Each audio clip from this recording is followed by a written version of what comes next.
I'm registered dietitian Abby Sharp, and on my new podcast, Bite Back with Abby Sharp, I'll be dismantling the multi-billion-dollar diet industry that keeps us in a cycle of self-loathing and food fear. Join me every Tuesday for expert interviews, engaging conversations, and my signature science and sass to bust myths, correct misinformation, and help you break free from diet culture for good. Listen for free on the Seeker app or wherever you get your podcasts. You're listening to a Frequency Podcast Network production. The Brock and Dalby Podcast. This is the Brock and Dalby Podcast. I don't know what day it is, but hey, I'm Brock. I'm Dalby, and full disclosure, this is being recorded in advance of whenever it is we've decided to put it out, because we are on vacation. Hell yeah, dude. Where are you going for where are you currently when people are listening to this? I guess it depends. Like, if this is in the middle of the week, I'm still at home, but I'm going to Columbus on the weekend to go to the Ohio State game, Ohio State versus Indiana. It's been so fascinating watching your transition into big college football guy these last couple of years. Dude, we went to that Syracuse game last year, and then me and my buddy Jay got hooked, and then we got our buddy Gerald into it as well. Yeah. So we're trying to do every year a college football trip, and we figured Ohio State is like one of the big schools. Oh, for sure. Yeah, Buckeyes, right? Yeah, the Buckeyes, yeah. Even as a non-college sports And then guy. we also figured it's like we're all turning 30 in the next year, and we're like, we're still young enough to get in like some of the, university partying stuff. I was going to say, you are coming up on a pretty milestone birthday in the new year, turning 30, and you don't have an alma mater. Because I feel like if you go to a U.S. college or university, it sort of extends the amount of time you can come back. First off, I won't have you disrespect me. I am a Niagara College Knight, all right? No, but that's not an American college. Yeah, no, I'm a Nate Ook, all right? It's never served us anything. The only time I ever watched any of the sports teams at Niagara College was we doing broadcasting. We had to call some of the games, but I remember one of my first few weeks in college, I was doing something in the school, and then I went to run back to the dorms, and I walked by the gym and I heard shoes squeaking, and I was like, the hell is going on here? It was the women's basketball team was playing, and there was 3 people watching, and I was like, damn, this is Canadian college sports. This is tough. Yeah. I'm funny. I did play-by-play. My first ever time doing play-by-play was also for college, for NAIT, which is in Edmonton, Alberta, for the NAIT Ooks. The NAIT Ooks? Yeah, doing play-by-play for the men's hockey team on a radio station that was only broadcast one of two ways. One, in the halls of the school. Not all of them, just certain sections. Our college station was the same, yeah. And then on cable radio. You had to have a cable package with, I think it was Shaw Cable, and pay for additional channels that got radio. Are you talking about those channels when people have someone over and they'll just put on the top 40 those channel? are Stingray or whatever. This is pre-Stingray. This is what Stingray I think was based on. Just dog shit. No one listened to it. Yeah. Shout out to my man Corey Graham for doing play-by-play. I did color. We did 2 games, and we were like, why are we doing this? The one thing I'm excited about is the fucking tailgating, man. When we went in Syracuse last year, people welcomed us with open arms. We just saw someone with a Canadian flag. We're like, are you guys Canadian? They're like, no, but you are. You're welcome here. They use it as a beacon to attract you. Dude, people get shit-faced at these things. It's awesome, honestly. I don't know why we don't do tailgating here in Canada. Honestly, even with NHL games, they don't have that. Although most Canadian NHL arenas aren't exactly in neighborhoods that make it easy to tailgate. I mean, there's a parking lot across from right where the Leafs play. The whole parking lot surrounding the Canadian Tire Center in Ottawa. Also, though, what does a Maple Leafs tailgate party look like with all these fucking weirdos in their suits that are there from corporate box accounts? True, yeah. What are they all sipping champagne and Mai Tais? I mean, regardless, before any sporting event, there are people drinking in the parking lot. It would just be nice to do it legally. Yeah, I will say the Saskatchewan Roughriders in the CFL, I used to do a lot of pregame stuff for them when I worked out there. Yeah. They used to have what they called Party in the Park, which was a neighboring space that you could go in and had a beer garden. But you still have to pay for beers there. The thing about the tailgating that's dope is me and my buddy Jay last year, we just walked through parking lots with a 12-pack. And drank. And it was sick. You could bring your own food, you could bring your own drink, you could bring your own barbecue, and you could have a good time. Whereas the stuff we have here in Canada,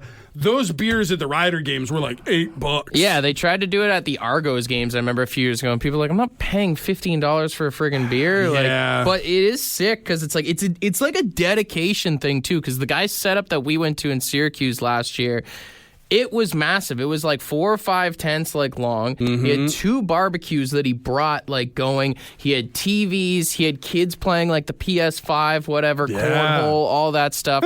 And then like before the game, it's like he's the only one like packing it up and we're like, do you want help? And he's like, no, this is on me. And it's like the dedication to be the tailgate guy is crazy. Wouldn't want to be him. It's more like, it's kind of like You respect it. the mentality I've had of like having a friend with a pool or a cottage. Right. It's like you don't want to be the tailgate guy, you want to know the tailgate guy. But that's the crazy thing. Like, what level of dedication do you have to a sport, to a team, and to you a gotta be party? fucking nuts. To be the guy that's gotta be like, crazy. I'm going to show up. Like, some of those NFL tailgates that you'll see, like, footage of in NFL films and stuff, these guys been going for 20, 30 years. They've got the big trailers, the tents, the grills, all that set up. And, like, no one's paying them to be there. No one's reimbursing them for their Nobody's time. paying them to paint their whole body green or something. Right? Yeah. Like, all they get is at the end of the day, the people who stop by to party with them go like, that guy's fucking cool, but that's it. They move on, and you're like, you missed the first quarter of the game because you're packing your shit. I would love to know the stats on like some of those diehards on like what the divorce rate is for them. I mean, I have to assume either the significant other of the relationship is also as equally or at least close into the team. Like, you got to be partners in that. Yeah. Or you're single. You know what I mean? The Like, being the single guy all like painted up in the team's colors is tough because I don't think anybody's ever seen some like blue and white man titties and been like, that's the one. yo, we should try and get that guy's phone number and see what he's doing after the game. Yeah. He's having a delousing deep clean shower to get paint out of places you're not ready to visit. That's no one's Tinder photo. No. It's no one's go-to Tinder photo for sure. Everybody's got the picture of them holding up a fish. Nobody's got, here's the time I painted myself from head to toe blue and white. Go Leafs, go. I think the biggest thing that I'm stoked about is like the tailgating, the game itself, but also like me and Courtney have kind of been trying to be on like this health kick for the past few weeks right now. And you're ready to unbuckle that? Bro, I can't wait to fucking eat. Because it's like at the house with Courtney, it's like, I've been a good boy. I've been a good soldier. And then she's like, no disrespect to my gal, but like she's been trying to make like these keto-friendly snacks and all this stuff. Sure. Fucking suck, Some dude. keto They stuff. suck. I had roommates that did keto, and I would try some of the food. Some of it's really cool. The stuff you buy from the store is all bullshit. Yeah. Apparently, what I've learned, my girlfriend's like, it still has this, it still has this. But like, she made these brownies, and she's like, they're keto, like friendly brownies. You could eat 1,000,000 of them. And you know me, I love my brownies. Absolutely. Like, that's my favorite thing in the world. And like, I took a bite and I did the like, like it's good. And then she's like, yeah, like instead of butter, I used avocado. And I was like, and then she's been telling everyone, she's like, yeah, Brock liked my brownies. And I'm like, they were all right. And she's like, you said they were good. And it's like, everything just like, I feel like I have no substance in my life right now. And I just need a little taste of America to... Dude, you broke your own advice that you have given on this podcast, on this show, just to random strangers. Never tell someone whose shitty food is shitty that it's good. You're only going to end up having to eat more. Yeah, dude, but you're in a relationship, you know as well as I do. Like, how does that go? It's me and her in the house. Am I going to, like, ruin her night?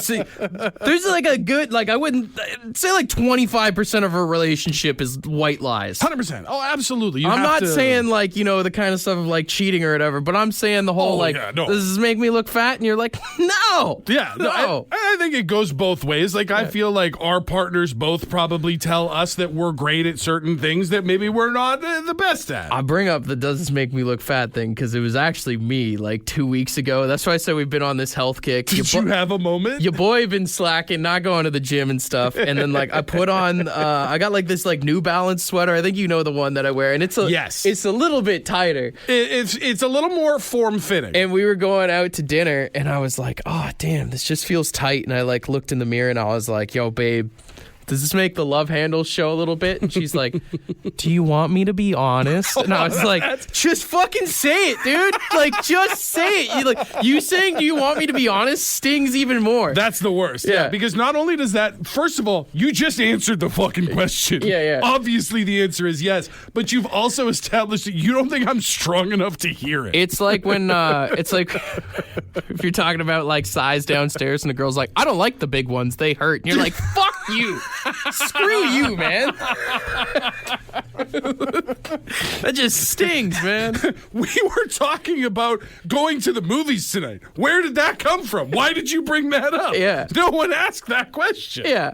I like yours. Okay. I would hope so. Otherwise, this is a weird thing that we're doing. But man, like snack-wise, like I got to get it in this weekend because I know the holidays are going to be tough if Courtney like stays on this health kick. Are you a Christmas, like obviously if you guys are going into like a diet thing, it's going to be a little bit different, but generally, are you a Christmas overeater? Like do you got Christmas snacks on Christmas go? Is the best excuse to like not go to the gym because then you keep telling yourself you're like New Year's is coming around. New Year, new me. I'm going to be a great guy. Like all this stuff. You keep every like beer you have, you're like, don't worry, dude. It's all going to come off. Like, yeah, no, I mean, the answer is New Year piece of shit. Like, I'm not...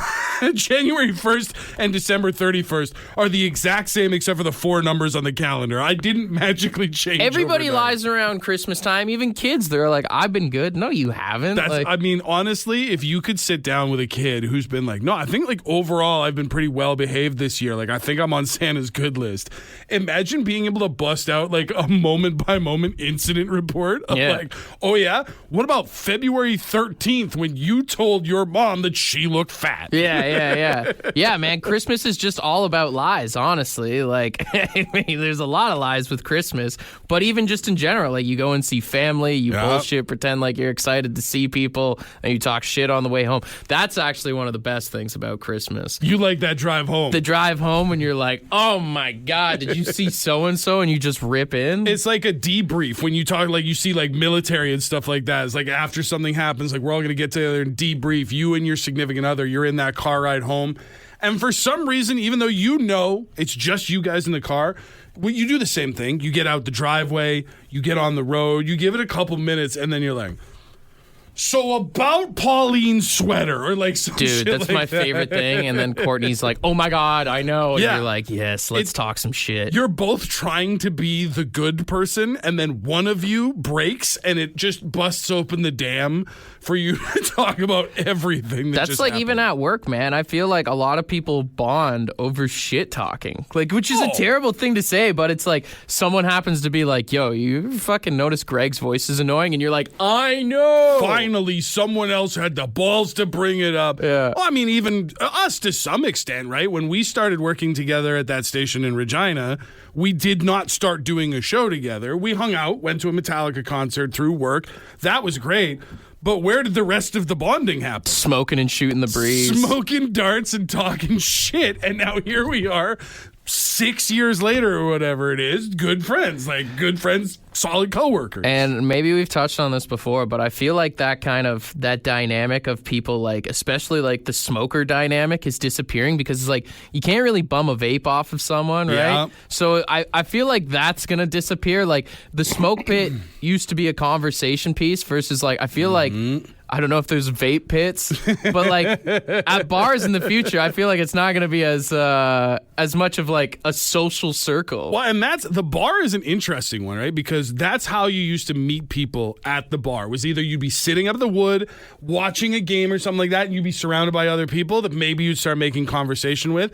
But now everybody's kind of in their own little space. We don't talk to strangers as much. But then you could go outside, you could have a cigarette, and you'd be out. Someone would come bum a light. Someone would ask if you've got an extra smoke they can buy off you. You guys would just you'd see something outside. You'd start having a conversation. All of a sudden, you've made this bond with someone. And it's like now you're moving farther and farther away from the venue. More and more people are quitting smoking. Like, I find that.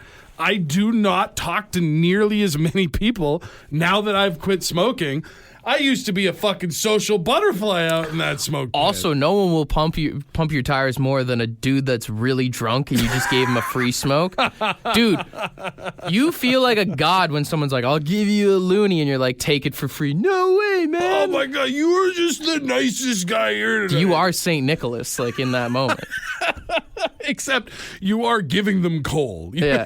You're giving them something worse than coal. One thing I'd like to see, like, make a comeback this Christmas, and, like, I've started seeing the ads, is I want Black Friday to be Black Friday again. Dude, Black Friday started like a week and a half ago. I know, but it's like...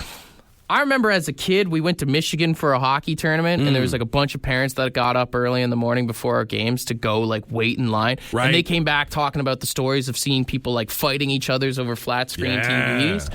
Yo, make Black Friday great again. I want to see some blood, dude. Like I don't really care. Like I ain't got no money to spend. Right. But I do miss just seeing all these people just go absolutely nuts. It is true because it's become, and I think the other problem is it's like Ford employee pricing. It's always happening. It's always on, even though we're not always in Black Friday. Before Black Friday, it's pre-Thanksgiving sales. It's end of summer sales. It's Christmas and July sales. You just roll from one to the next. So then when it comes to Black Friday and they're like, we're lowering prices on everything. And people used to go, I will fucking murder your grandma for a new 40-inch TV at half price. Now they're just like, well, if I don't get it now, I can get it Boxing Day. I can get it in January. Like, you're never that far away from a deal, so we're not willing to throw hands anymore. Those videos just used to be crazy. I always wish that stores would have done something where it's like they let, like they count some people and then close the doors, and then they'd be like, all right. Like the cage drops. It's elimination chamber style WWE, and it's last one standing gets a like they should have went through the line and been like, "What are you looking for? What are you looking for?" And it's like, "Oh, you all want that LG 55-inch? Pit them against each other. Come with me or whatever." And then just like Royal Rumble style. I love the idea of they think that they're getting the hookup, like they're waiting in line. Someone's like, "Yo, I can get you. We got one left. Come with me. Yeah. Come with me." Yeah. And then you go in, and all of a sudden, there's ring bells and boxing gloves. Those Best Buy employees do not get paid enough. At least let them have a little bit of entertainment there. That is the one thing that I will say. I'm with you. Like, I used to love watching, because I don't mind it when it's the idiots hurting each other over the TV and stuff like that.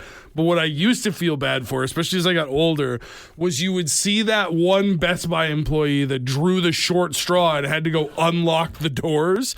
And they'd unlock, the doors would fly open, and people would rush in. And all they could do was just like, oh God, just like duck and cover and hope for the best. And nobody working a job like that is getting paid enough to have to put up with that bullshit. They should just hire like a bunch of like MMA guys or something, Just knocking people out when they get out of line. Yeah. Or make it like a wipeout challenge to get to the cashier. Oh, okay. Like the big red balls and stuff like that. Yeah. You break it, you buy it too, right? I would watch the shit out of that. That would be fantastic. I'm registered dietitian Abby Sharp, and on my new podcast, Bite Back with Abby Sharp, I'll be dismantling the multi-billion-dollar diet industry that keeps us in a cycle of self-loathing and food fear. Join me every Tuesday for expert interviews, engaging conversations, and my signature science and sass to bust myths, correct misinformation, and help you break free from diet culture for good. Listen for free on the Seeker app or wherever you get your podcasts. But it does go to show that, like, I care more about watching people fall down, get hurt, whatever, than I do about the actual sales. Like, if you told me the LG 55-inch is marked down $400, I'd be like, I got a TV. I'm not going through all that. But I will watch every video that comes out.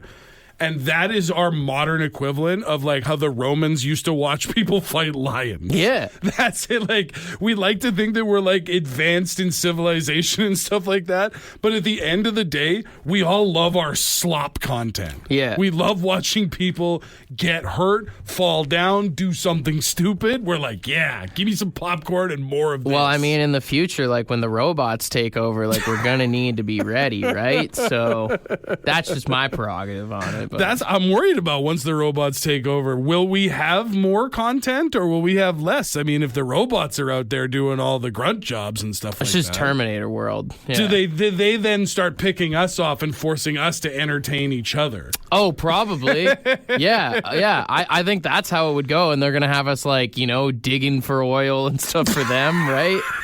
We keep building up all these robot systems and all these AI things, thinking it'll make our lives easier. And one day they will be the ruling class and we will still be doing all the shit work that we're doing now. Oh, yeah. There's going to be, like, weird, like, dungeons and stuff. And they'll be shoving stuff up our ass.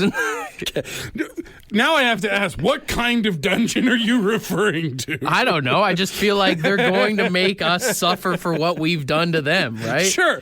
But it's like, there's like castle dungeons with torture rooms, but then there's also some dungeons where people go to willingly that are exactly what you just described. So I'm just trying to figure out. Some people might like it. The AI is kinkier than we thought it was going to be. It's a no for me, dog, but like, who am I to judge, right? I think like everything's just going to be made of steel one day, right? And that's just going to be it. The only way that we win is if somehow like we can turn our like ecosystem into like what Vancouver has, where it just rains all the time. Okay. And that's where we win. And we're going to be moved outside. Wait. How does that mean we win? We win. The robots, they get can't wet. Handle wet. Isn't the whole plot of the Matrix that we like blacked out the sky so that they couldn't live anymore? I don't know. I never watched the movie. You get the fuck out of here. You never watched the Matrix. Never watched the Matrix. Not one time? I think I've started watching it like 4 different times and fell asleep every single time. I've seen the part where it's like pick the pill, and I think I chose the other pill and bailed. But you chose the blue pill. You're like, put me back in the machine. The blue pill is the NyQuil sleep one, so that's how that's always worked for me. It's so funny that scene from The Matrix has become this like metaphor that people use to like, oh, I see through the government. I'm red-pilled. I know what's really going on in the world. All you sheeple. Bro, you just took some good ecstasy. Relax. All you sheeple with your blue pills. Yeah. When the fact of the matter is, and I don't know if this says something about me, but if I was presented with all that knowledge that, like, the world sucks now, we fucked everything up, the robots are in charge, humanity is enslaved, the few free humans live awful, terrible lives, and you can take this red pill and join them, fucking blue pill me up and put me back in the pod. Also, I mean, if you got to wear that lame-ass jacket all the time, like, that sucks, too. The big leather trench Just the coat. Wardrobe, too, man. That's the deal breaker. Yeah. These people are eating gruel and living in constant fear of the machines, and you're like, also, that duster looks stupid. You're walking around like a flasher at all times. If you see anyone in one of those jackets, I don't trust you. Like, that's true. You're up to no good, you're sketchy. In these modern times, you would be hard-pressed to convince me there's a reason to wear, unless you are, like, working in a ranch situation. Even then, I don't think there's really any reason to wear a trench coat. No. Maybe it's just because we live kind of soft, white-collar lives. Unless you're, like, living in the 1940s and you're a detective.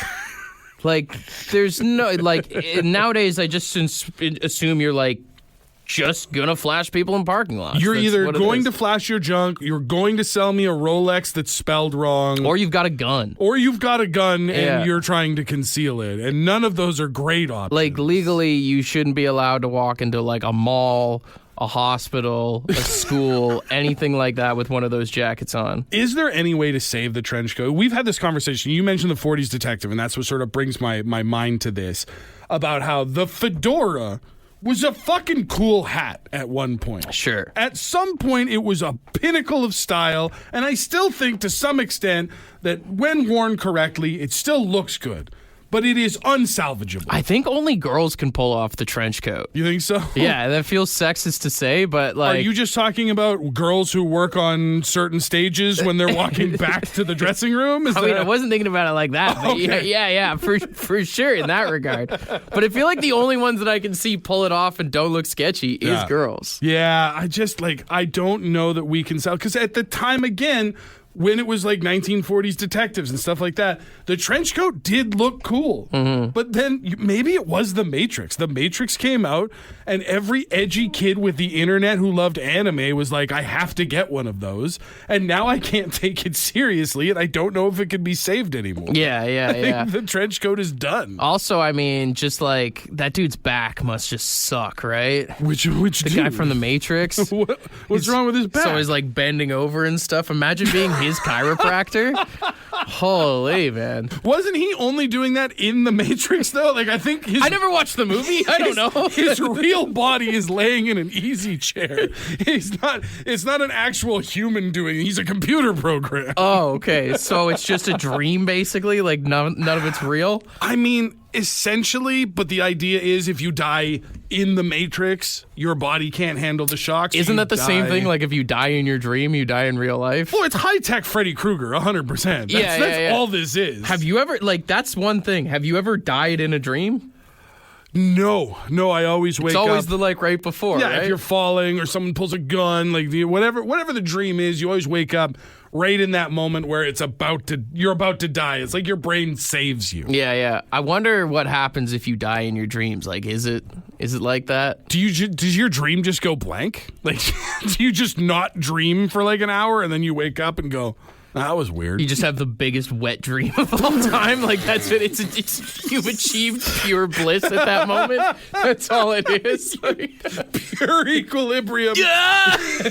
You die in the dream and your body's just like, well, we don't need to hold on to any of this anymore. And then you just, from everywhere, you just leak like a dead person. Yeah, it just ooze dream. That is tough to think about. That's an ooze dream is what it is. That's an ooze dream. Last time I had an ooze dream, it was about the Ninja Turtles. Wait, what? The ooze from the Ninja Turtles. Yeah. It's like, I mean, don't make it weird. There's most definitely TMNT smut out there. Dude, there's smut of everything. The pizza guy can't find the sewer hole. Looks like it's free. I mean, you've heard of Rule 34, right? You told me this recently. Rule 34 of the internet states, if it exists, a porn version of it also exists. If you search Teenage Mutant Ninja Turtles with some very specific keywords and the safe search off, I guarantee you will find things that will change your life. Is that bestiality, though? Well, yeah, they're animals, right? Yeah. Theoretically, what they do with, what's the reporter's name? April O'Neil? Yeah. Is most certainly an affront to God. Dude, Master Splinter getting in there, too. Now it's interspecies. Yeah. They check off a lot of different categories. You're 100% right. And your search history will never be the same again. Teenage Mutant Ninja Turtle. Humans with a big... Turtles with... So anyway, we're on vacation.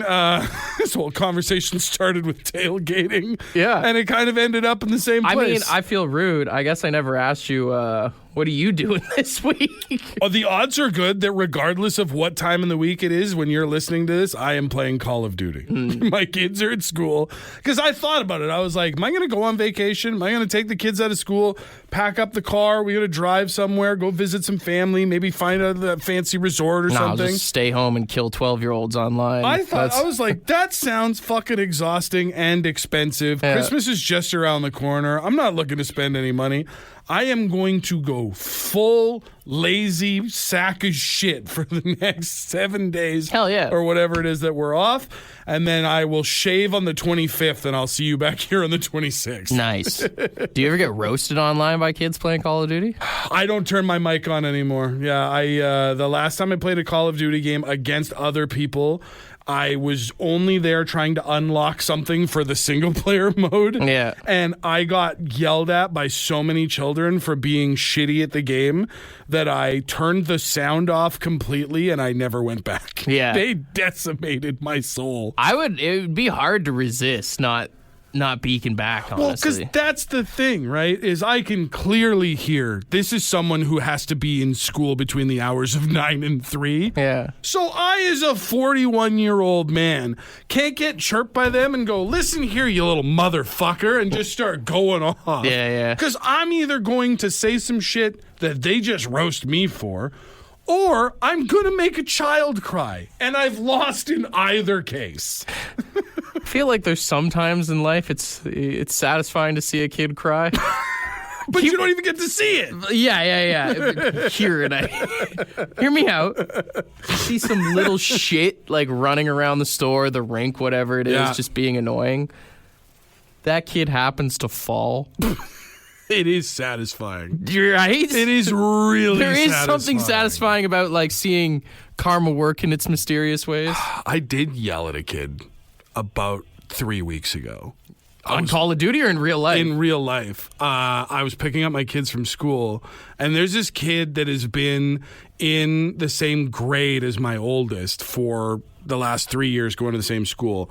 And he's always kind of caught my eye. He's just a little bit feral. You know, he's got a little bit of feral behavior to him. Kind of sketchy kid. But he's always kept to himself, so I don't know. I just notice him on the playground, and that's it. But me and the kids are walking back, and this kid comes running by me, and my oldest is standing in front of me. He runs by me and hits them with a stick across the arm. And not like a big stick or anything, but just like something from you know a tree what that branch. is? That's like that. They're like, what, 10 now? Oh, it's flirting. It's 100% like that weird flirting age. But I had this moment of like, I just watched another kid run up and hit one of my kids like a foot in front of me. And the kid hit Alex and then turned and looked at me, and I just on instinct go, smarten the fuck up. That kid disappeared. I feel like most, there's some parents that would have a problem with that, but like most probably wouldn't care. Yeah. And like, I don't know, when I grew up, I got yelled at by other people's parents all the time. I felt bad for a minute, but then I realized, I was like, even if that kid's parents were there and they were like, you can't talk to my kid that way, it's like, your kid just hit my kid. The best thing you can do is look at them and be like, smarten the fuck up too. Don't even have the conversation, just repeat yourself. Apple don't fall too far from the tree, does it? Like, yeah, I haven't seen that kid in a few days, so, maybe things are okay now. maybe smarten the fuck up. Maybe he's smarten the fuck up. What if he grows up to be like a community leader and it's because of that moment? I get credit for that, right? Should do like a Beyond Scared Straight thing where like you just go to like people's houses and just yell at their kids for them. I could do it. I have the demeanor for it. Yeah. I have the loud voice and the imposing figure. You should go to like single mother's house and you could be like the Beyond Scared Straight stepdad. Like this is who you're gonna get if you don't smarten up. If you don't smarten up and make life easier for your mother, she's gonna find someone like me and you're fucked. Yeah. And the kid just turns their whole life around. Yeah.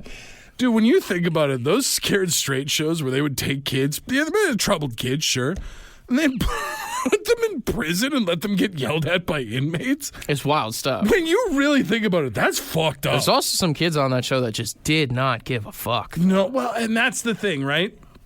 At the end of the day, the kids sometimes were smart enough to be like, if anyone touches me, I'll sue them. And they knew that they couldn't get in any actual Yeah, there's trouble. like that one video of the kid, and they're like, come here, and he's like, the door won't open. He's like talking shit to them and stuff.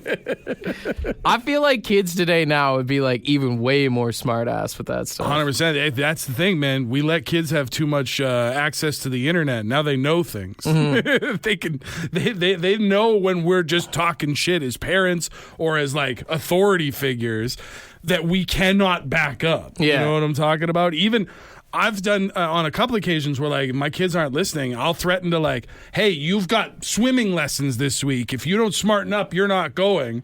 And they'll just look at me and be like, you already paid for the swimming lessons. You're not going to keep me out of it. Yeah. I'm like, fuck, he's right. That's so expensive. Yeah, Beyond Scared Straight should just be like, I don't know, like leave them downtown for a day. And like, instead of putting them in a correctional facility or in juvie or having people you don't yell like at the them. rules under this house? Go live outside for a day. You just get left downtown for a bit. Yeah. I'll come get you when I come get you. There's some fellas that if they met downtown, they would most definitely enjoy that roof you have a little bit more. Shit, I don't think we have to save that just for kids. I think there are grown folk you could do that to that would act a lot better if you did that. Oh, all right. Well, on that note, I think that's good for this episode. maybe we should get out of here. We'll record another one and put that out later in the week. This will be the first one you get for our vacation, and then you'll probably get another one let's say Friday. Yeah. Whatever today is, I haven't decided yet, but you'll get another one for Friday that'll take you through your weekend. And then we are back live with the daily podcast on the 26th. All right. We'll get out of here. We hope you keep it sexy. And hey, you. What? Enjoy your Teenage Mutant Ninja Turtles porn. Bye, everybody. For more Brock and Dalby, tune in weekday mornings 5:30 to 9. The Brock and Dalby podcast is brought to you by badshop.ca, the Brock and Dalby merch store. With all proceeds going to the Canadian Cancer Society.